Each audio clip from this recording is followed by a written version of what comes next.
एक विधेयक वगळता त्या ठिकाणी दुर्दैवाने कुठल्याही विषयावरती चर्चा होऊ शकली नाही. अनेक वेळेला संसदेमध्ये शिरावरच्या माध्यमातून आपल्या लोकसभा मतदारसंघातील किंवा राज्यातील वेगवेगळे प्रश्न मांडण्याची संधी उपलब्ध होत असते, परंतु यावेळेला मात्र होऊ शकली नाही. म्हणूनच उपलब्ध असलेल्या वेळेमध्ये काही जे महत्त्वाचे प्रश्न दीर्घकाळ राज्यातले आहेत त्या संदर्भामध्ये संबंधित मंत्री महोदयांना भेटून त्या दृष्टिकोनातून आपल्याला काय न्याय मिळता येईल का तो प्रयत्न करावा या हेतूने मी जवळपास 10 मंत्री महोदयांची भेट घेतली. माननीय पंतप्रधान महोदयांची भेट झाली, ती सदिच्छा भेट आणि मार्गदर्शन अशाच पद्धतीची भेट होती. देशाचे कणखर गृहमंत्री नामदार अमित शाह यांची भेट सदिच्छा भेट आणि मार्गदर्शनपर भेट होती. पण त्यानंतर प्रामुख्याने जो प्रश्न कोकणवासियांना भेडसावतो आहे तो मुंबई गोवा रस्त्याच्या संदर्भातला आणि त्या रस्त्यावरती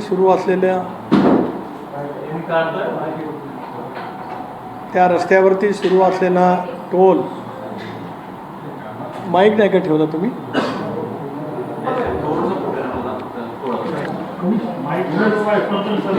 चलो whatever is there will go ahead द्या फॉर जैसी आहे सुविधा वैसे हम शुरू रखेंगे.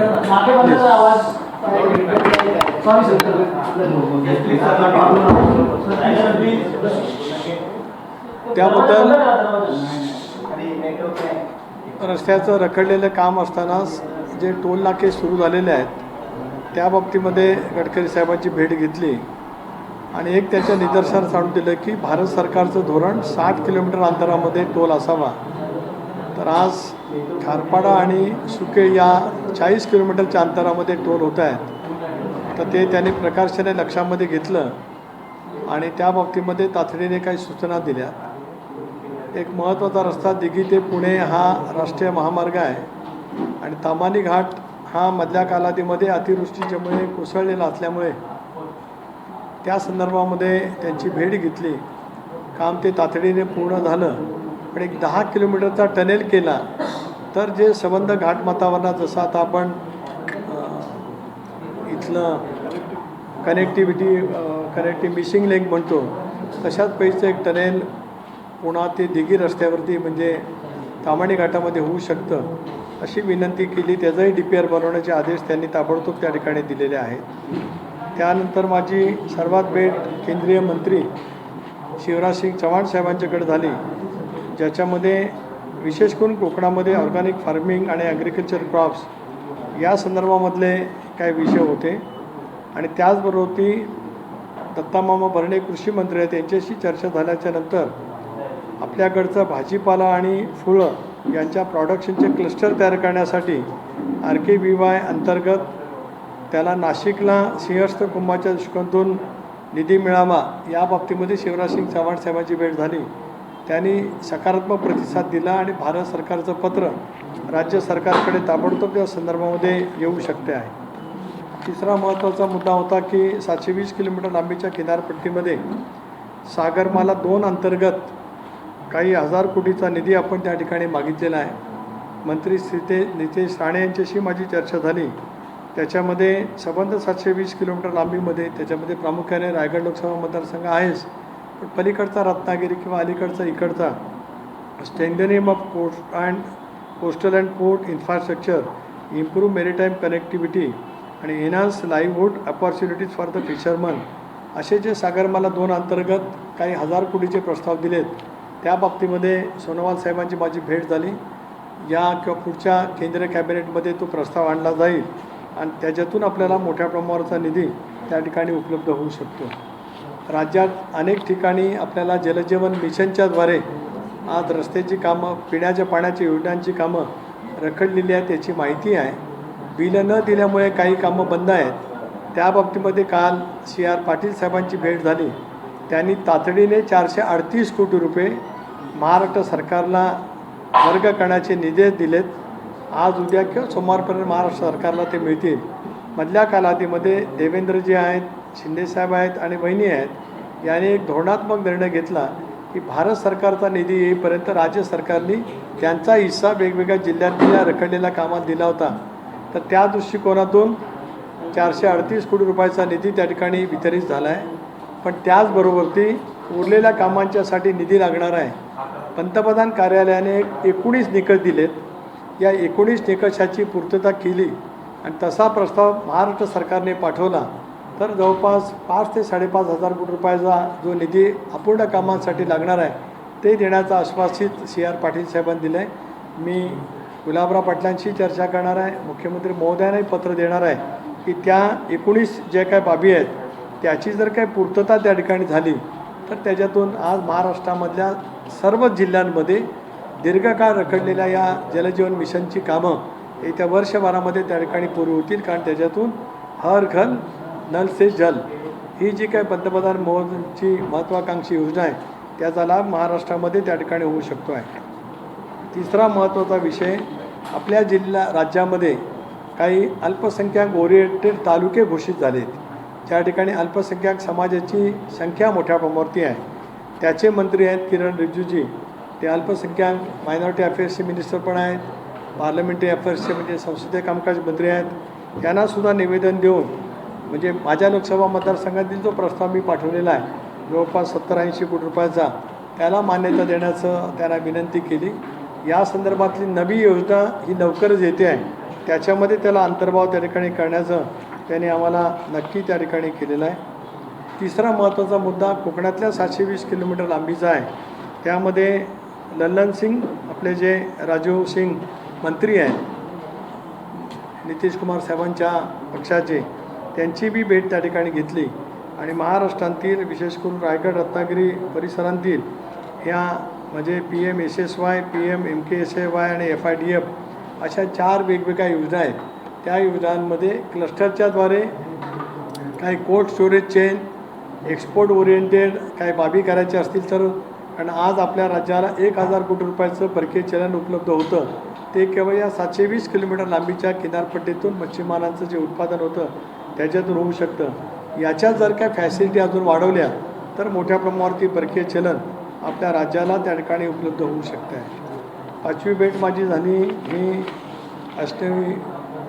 वैष्णवजी जे केंद्रीय रेल्वे मंत्री आहेत यामध्ये प्रामुख्याने कोकण रेल्वे मार्गावरती कोकण रेल्वेचं भारतीय रेल्वेमध्ये मर्जिंग करणं हा एक विषय आहे. त्याचबरोबर ती पेण आणि रोहा अत्याधुनिक बसस्थानकं रेल्वे स्थानकं निर्माण करणं हा त्याच्यातला विषय होता. आणि काही दूर पल्ल्याच्या गाड्या पेण रोहा माणगाव खेड अलीकडे चिपळूण रत्नागिरीपर्यंत थांबण्याच्या दृष्टिकोनातून प्रयत्न करणं आता डबलिंग झालेलं आहे. म्हणजे कोकण रेल्वेमध्ये दुहेरी मार्ग हा रोह्यापासून तो रत्नागिरीच्या आसपासपर्यंत पोचलेला आहे. तो डबलिंगचा मार्ग थेट सावंतवाडीपर्यंत गेला मडगावपर्यंत गेला तर या संबंध मार्गावरनं मोठ्या प्रमाणावरच्या दूर पल्ल्याच्या गाड्या त्याची फ्रिक्वेन्सी त्या ठिकाणी वाढू शकते आहे. या दृष्टिकोनातून त्या मंत्री महोदयांची भेट त्या ठिकाणी झाली. त्याच्यात अन्य काही मतदारसंघांतील कुठे कुठे थांबे पाहिजे होते त्याच्या संदर्भातली निवेदनं त्या ठिकाणी होती. त्याच्यानंतर मग महत्त्वाचा दुसरा विषय जो आपल्या राज्यांतील दृष्टिकोनातून जो आहे त्यामध्ये प्रामुख्याने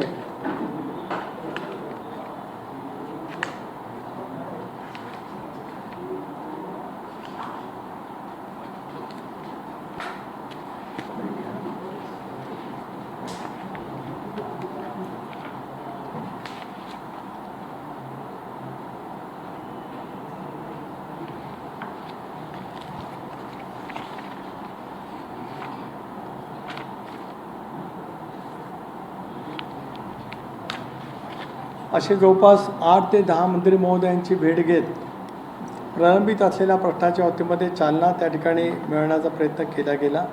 क्रीडा क्षेत्रामध्ये सुद्धा खेलो इंडिया कार्यक्रमाअंतर्गत प्रश्न मी मतदारसंघापुरता सीमित बोललो परंतु मनसुखजी मांडविया यांची भेट झाली.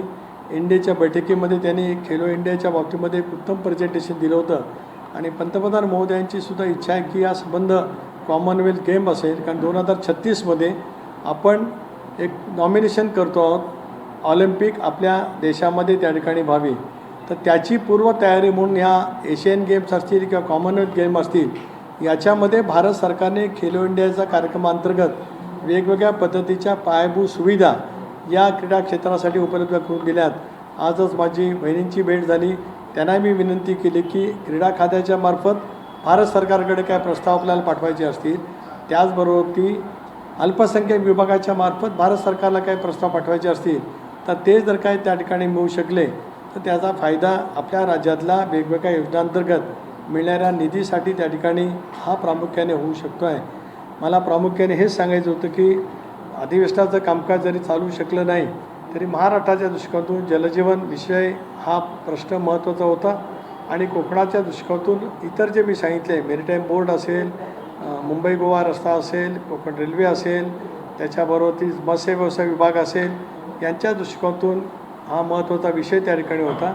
शिवराजसिंग चव्हाण साहेबांनी अतिशय उत्तम प्रतिसाद दिला. त्यांचं पत्रसुद्धा उद्या परवा महाराष्ट्र सरकारला मिळेल. त्याच्यामुळे राज्यांतील फळ आणि फुलाचं उत्पादन करणाऱ्या शेतकऱ्यांच्या दृष्टिकोनातून भारत सरकारच्याकडनं या वेगळ्या योजनेअंतर्गत त्या ठिकाणी मान्यता मिळू शकते आणि मग कोकणामध्ये जी काय आज दुबार पिकं होत आहेत फारशी, परंतु आंतरपिकं जी काय डॉक्टर बाळासाहेब सावंत कृषी विद्यापीठाच्या मार्फत केली जातात त्याचा लाभ कोकणातील फळ उत्पादक शेतकऱ्यांना घेण्याच्या दृष्टिकोनातून म्हणजे काजू, आंबा किंवा नारळ, सुपारी यांना अधिक कसा लाभ करता येईल हा विषय शिवराजसिंग चव्हाण साहेबांच्याकडे मांडला आणि त्यांनी त्यालाही तत्काळ मान्यता दिली.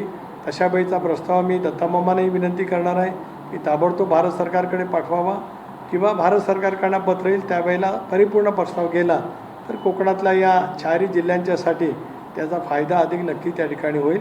म्हणून एकंदरीत या अधिवेशनाच्या निमित्ताने राज्यांतील आणि कोकणातले काही प्रश्न केंद्रीय मंत्री महोदयांच्याकडे जे काय मांडले त्याची माहिती आपल्यामार्फत सगळीकडे व्हावी या दृष्टिकोनातूनच पत्रकार परिषद या ठिकाणी बोलवली. मला जे आपल्याशी संवाद करायचा तो केला. आपल्याला काय विचार असेल तर आपण विचाराशी मिळेल. सर, काही राजकीय प्रश्न आहे. काल प्रशांत किशोर यांची खरं तर राज ठाकरेचा तो भाग बघायला गडकरींसोबत काय नेमकी चर्चा झाली, कारण गणेशोत्सव तोंडावर आलेला आहे.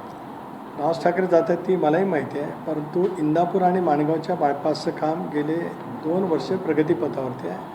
गेल्या 3 महिन्यामध्ये किमान 5 बैठका घेतल्या, कारण या दोन्ही बायपासमध्ये कोकण रेल्वे, त्याच्यानंतर MSC-TCLची हाय टेन्शनची लाईन, हे 2 मुद्दे होते आणि काही फॉरेस्टचे ते सगळे सॉर्ट आऊट झाल्यात आणि गणपतीपूर्वी एक मार्ग का होईना, जसा कशेटी बोगदातला एक मार्ग सुरू झाला होता तशा बैचा मार्ग त्या ठिकाणी नक्की सुरू होईल.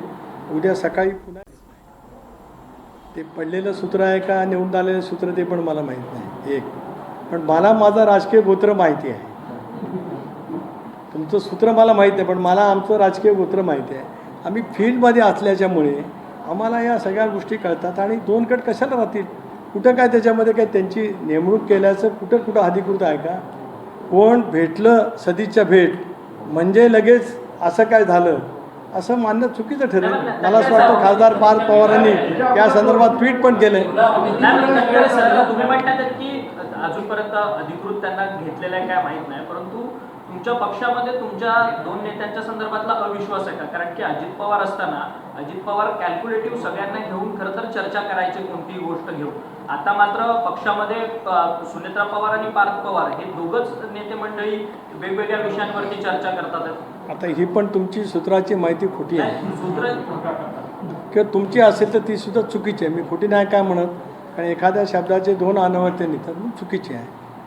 बहिणी आणि आमचा कोर ग्रुप एकतर माझाही संपर्क नियमित असतो, कोर ग्रुप म्हणून आम्ही नियमितपणाने बसतही असतो. आता माझंही अधिवेशन किंवा प्रभुबांचं अधिवेशन चालू आहे, त्याच्यामुळे प्रत्यक्षात काय गाठीभेटी या 3 आठवडे झाल्या नाही तरीसुद्धा फोनवरनं आमचा संपर्क असतो. कोर ग्रुपची सुद्धा बैठक नियमितपणाने होत असते. त्यामुळे आम्ही सगळेजण एकत्रित बसूनच निर्णय करत असतो.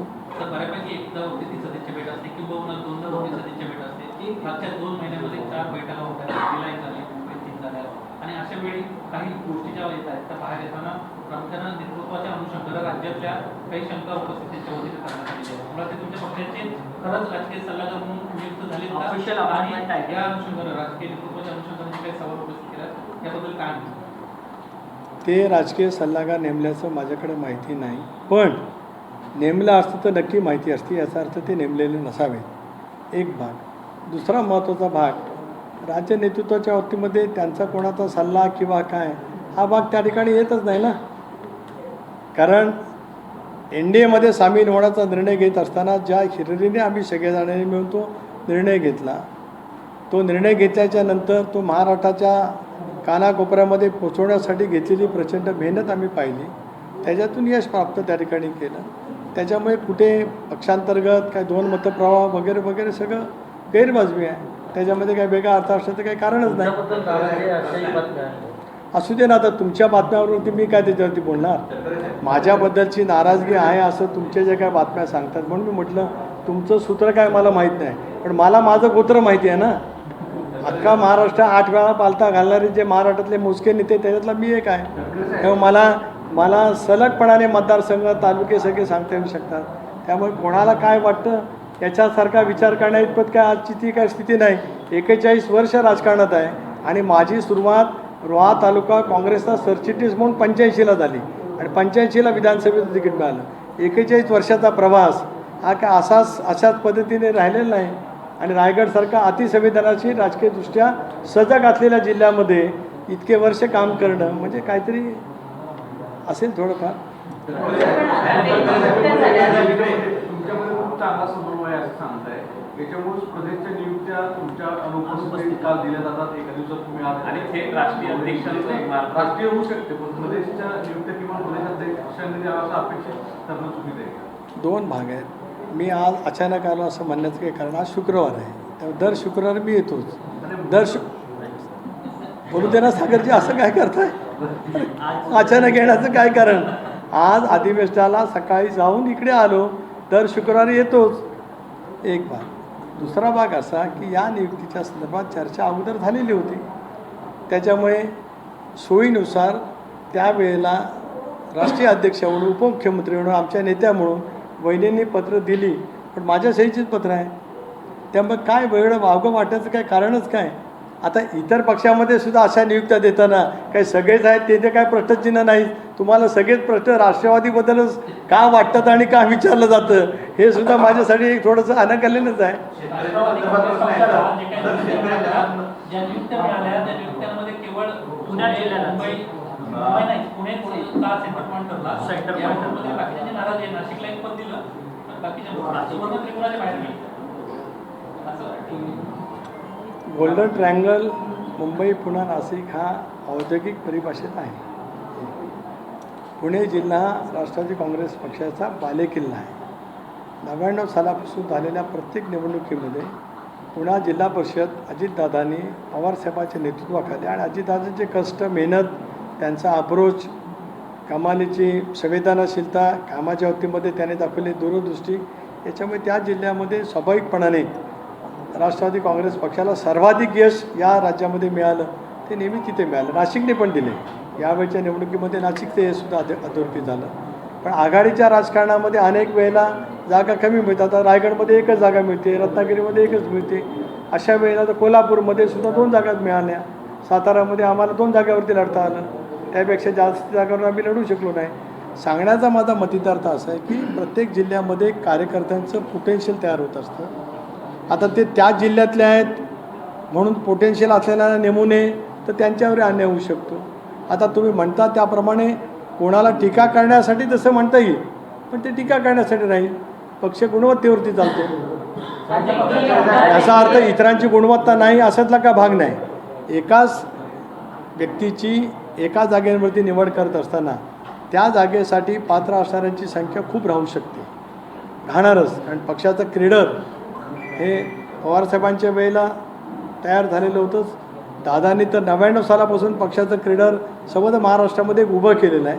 त्यामुळे स्वाभाविकच युवक असेल, युवती असेल, महिला असेल किंवा इतर सेल ज्या नियुक्त्या असतील, या सगळ्यामध्ये कार्यकर्त्यांची सजगता, त्यांच्या नियुक्तीच्या बाबतीमध्ये असलेलं त्यांचं योग्यता ही मोठ्या प्रमाणावरती आहे. हेच तर उलट पक्षाच्या वृद्धीचं आणि पक्षाच्या बळकटीचं होतं का असं मी मानतो. प्रश्न आहे की प्रशांत किशोर यांनी तुमच्या पक्षाच्या लोकांना कोर्टीमध्ये काहीतरी सल्ला दिल्यावर पक्षाध्यक्षपदाला जे पेपरला बातम्या आल्या, तर हे खरंच इतकं सत्य आहे का? आणि प्रशांत किशोर तुमच्या पार्टीला सल्ला पक्षाध्यक्ष बदलण्याचा देऊ शकतो? शकतो का? कारण की आम्हाला तर त्यांनी भेटलो नाही. मला असं वाटतं मी मगाचपासून 3-4 वेळेला या बाबतीमध्ये स्वच्छपणाचं उत्तर दिलेलं आहे आणि त्याच्यामुळे त्या प्रश्नामध्ये किंवा त्या विषयामध्ये काय तथ्य असेल असं मला स्वतःला काय वाटत नाही. आम्ही पक्ष नेहमीच एकत्रितपणाने बसत असतो आणि आम्ही चर्चा त्या ठिकाणी करत असतो. काय त्याच्यात काय वेगळं वाटण्याचं काही कारण नाही. कारण आता आपण म्हणतो त्या सगळ्या नियुक्त्या माझ्या पत्राच्या माझ्या सहीनीच आहे. मग कशाला आपण वेगळा वावगा काय अर्थ काहीतरी काढायचा. कारण हवेत कुठल्या ना कुठल्या तरी बातम्या तयार झाला तर त्याच्यातून काहीतरी आम्ही स्पष्टीकरण देत बसायचं अशी काय आज काय स्थिती निर्माण झालेली नाही. 15 ऑगस्ट जवळ येत आहे. 15 ऑगस्ट जवळ येत आहे. रायगडच्या पालकमंत्री पदाचा वाद नेहमीच पाहायला मिळालेला आहे. तुम्ही महायुतीचे प्रमुख नेते आहात, सरकारमध्ये प्रमुख घटक आहात. काय माहिती आहे रायगडच्या पालकमंत्री पदाचा वाद कुठलाय का? यावेळेला झेंडावंदन कोण करणार? मुख्यमंत्री उपमुख्यमंत्री यांच्याजवळ पूर्ण चर्चा झालेली आहे. त्या संदर्भातला निर्णय त्यांच्याकडनं नक्की त्या ठिकाणी लवकरात लवकर होईल. धन्यवाद. आज एनडीएची बैठक झाली. सकाळी सगळ्यांनी पंतप्रधानांनी सगळ्यांना भेटले. गेल्या काही दिवसात सातत्यानं वेगवेगळ्या पक्षाच्या आपल्या सहयोगी पक्षांच्या बऱ्याच खासदारांना ते भेटत आहेत. काय सध्या वातावरण आहे, काय चर्चा सध्या सुरू आहे? कारण ज्या पद्धतीनं जनतेचं आंदोलन मोठं झालं त्यानंतर सरकार कुठेतरी जनतेमध्ये तरुणाईमध्ये आपलं जे मलिन झालेली प्रतिमा आहे ती सुधारू पाहते अशी त्यातून चर्चा आहे. आणि जे सहयोगी पक्ष आहे त्यांना सुद्धा सोबत घेऊ पाहते. हे निकालास चुकीचं आहे. प्रत्येक अधिवेशनामध्ये दर मंगळवारी NDAच्या सगळ्या खासदारांची बैठक होत असते. गेल्या 3 आठवड्यामध्ये NDAची मंगळवारची बैठक महायोगी सभागृहामध्ये त्या ठिकाणी होत आली. त्याला पंतप्रधान महोदय, सगळे मंत्री महोदय, NDAचे सगळे आमदार खासदार, राज्यसभा लोकसभेचे सगळे त्या ठिकाणी असतात. काल आणि आज NDAच्या नवनिर्वाचित राज्यसभेच्या पहिल्या टर्मच्या खासदारांना पंतप्रधान महोदय भेटले. काल परवा भारतीय जनता पक्षाच्या पहिल्या टर्मचे जे आता राज्यसभेत निवडून आले त्यांना भेटले. आज NDAच्या पहिल्या टर्मच्या राज्यसभेच्या खासदारांना भेटले. आता पंतप्रधान महोदयांची कार्यशैली आहे की ते सर्वांशी संवाद करतात. एक NDA म्हणून सगळ्यांची बैठक होते, त्याच्यात संवाद होतोच. आता ही नवीन प्रथा त्यांनी एक उत्तम पैकी केली की नव्याने राज्यसभेवरती निवडून आलेले जे आहेत NDAची संबंध देशभरातले त्यांच्याशी संवाद त्यांनी त्या ठिकाणी केला. त्याच्यामुळे किंवा गेले काही दिवस आपण पाहतो इन्स्टावरून स्वतः व्हिडिओ माध्यमातून ते नवीन तरुणाईशी त्या ठिकाणी संवाद करत आहेत. त्यामुळे त्याच्यामध्ये काही वेगळं वावगा असण्याचं काही कारण नाही. अधिवेशन म्हणजे 18व्या लोकसभेमध्ये असो मागच्या लोकसभेमध्ये असो दर मंगळवारची बैठक ही NDAची ठरलेली आहे. ती आत्ता 24पासून सुद्धा नियमितपणाने होती की ज्याला मी उपस्थित राहिले. या 19 ते 24 मला उपस्थित राहण्याचा काही संबंध नव्हता आणि मी त्याला UPमध्ये होतो. पण NDAच्या बैठका या दर मंगळवारी नियमित त्या ठिकाणी होतात. खरं तर तुमच्या पक्षाचे आमदार आहेत विक्रम काकडे, त्यांनी थेट गृहमंत्री अमित शहा यांची भेट घेतलेली आहे. खरं तर एखाद्या पक्षाच्या मोठ्या नेतृत्वाला भेटायला